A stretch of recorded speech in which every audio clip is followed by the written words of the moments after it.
নমস্কার। যুক্তি তর্ক সঙ্গে অর্কই আপনাদের স্বাগত। আপনাদের সঙ্গে আমি অর্কপ্রভ সরকার।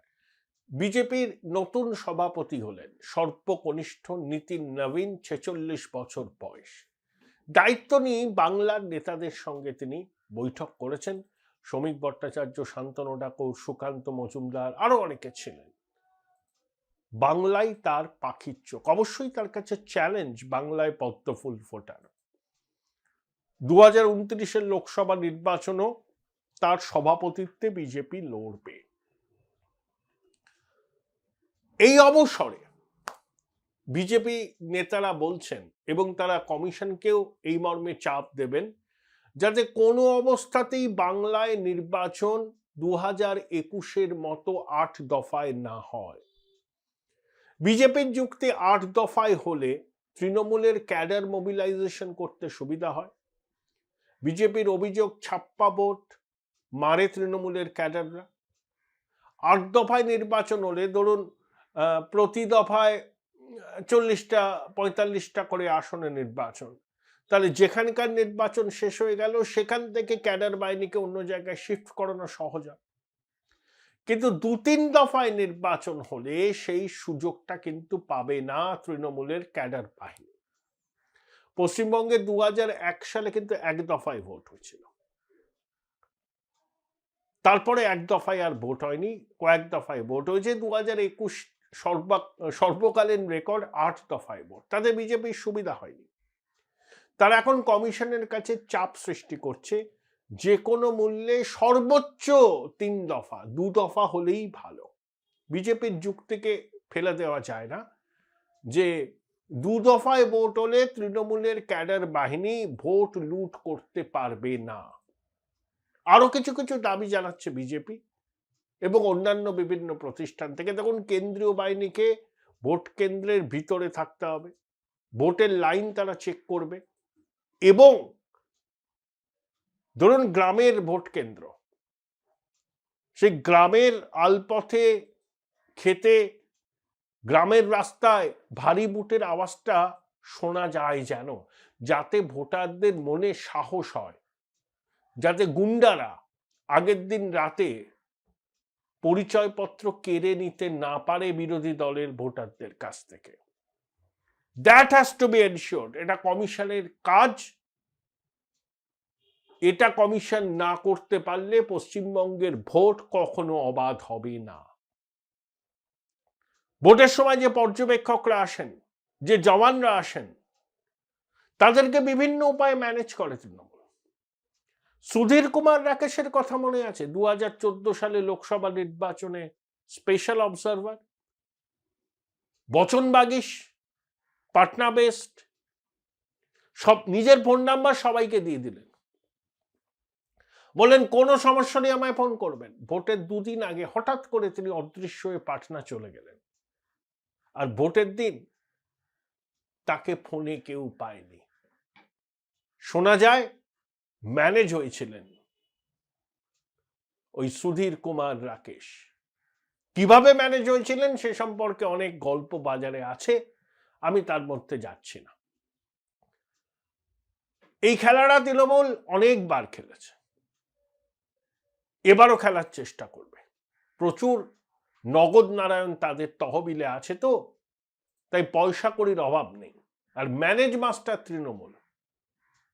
নগদ নারায়ণ দিলে অনেকেই দায়িত্ব ভুলে যান।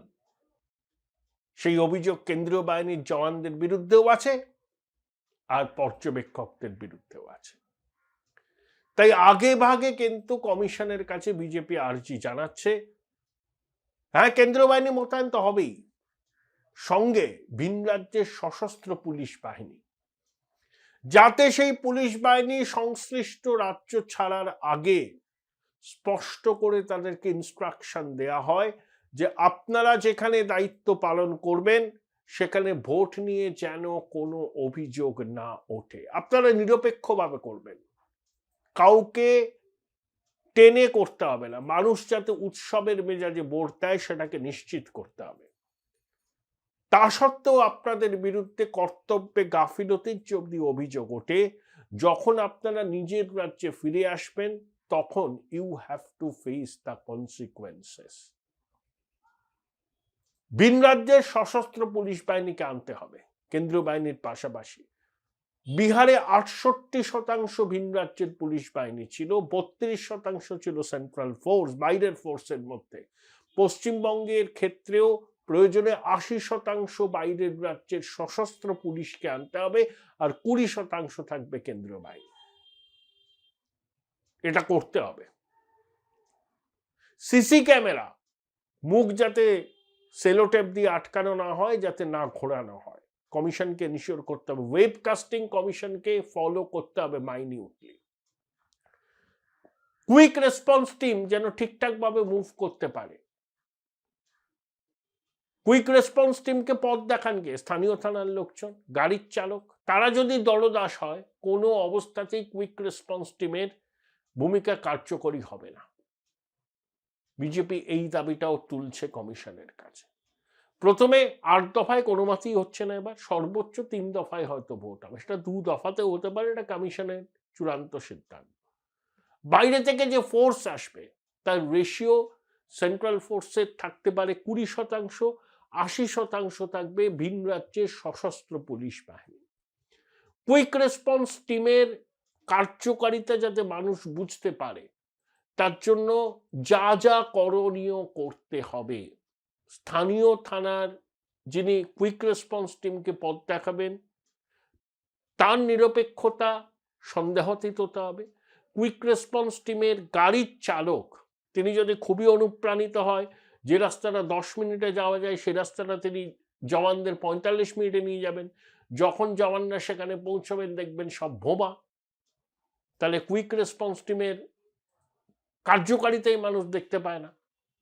এবং এরিয়া ডমিনেন্স, সেটা কিন্তু ভোটের অন্তত 72 ঘন্টা আগে থেকে গ্রামের আলপথে, গ্রামের রাস্তায় ভারী বুটের আওয়াজ যাতে ভালোভাবে মানুষ শুনতে পায় এবং মানুষ আশ্বস্ত বোধ করে যে শাসকের হারমাদরা যাতে ভোটার আইডি কেড়ে নিতে না পারে। ভোটের আগের রাতে যেন বাইক বাহিনী গ্রামের রাস্তায় তাণ্ডব না করতে পারে। সেটা তখনই সম্ভব যখন ওই ভারী বুটের আওয়াজ গ্রাম বাংলার প্রত্যন্ত অঞ্চলে মানুষ শুনবে এবং আশ্বস্ত হবে। গণনা কেন্দ্র আমার তো মনে হয় উচিত কমিশনের জায়ান্ট স্ক্রিনে ডিসপ্লে করা, বাইরে অপেক্ষমান সাংবাদিকরা, রাজনৈতিক দলের প্রতিনিধিরা দেখতে পাবেন। গণনা কেন্দ্রের সুরক্ষা তালপাতার সেপাই চাই না। বিরোধী দলের কাউন্টিং এজেন্টদের মেরে বার করে দেওয়া হয়, বুড়ি বুড়ি অভিযোগ আছে। যেগুলো খুব মার্জিনাল সিট তাতে খেলা ঘুরে যায়, আর সরকারি আধিকারিকদের একটা বড় অংশ অনুপ্রাণিত ভীষণ। তাদের কাছ থেকে আমরা নিরপেক্ষতা আশা করি না। কেউ করতে পারেন, আমি করি না। কোন বিডিওর কাছ থেকে নিরপেক্ষতা আশা করি না। সব দলদাস,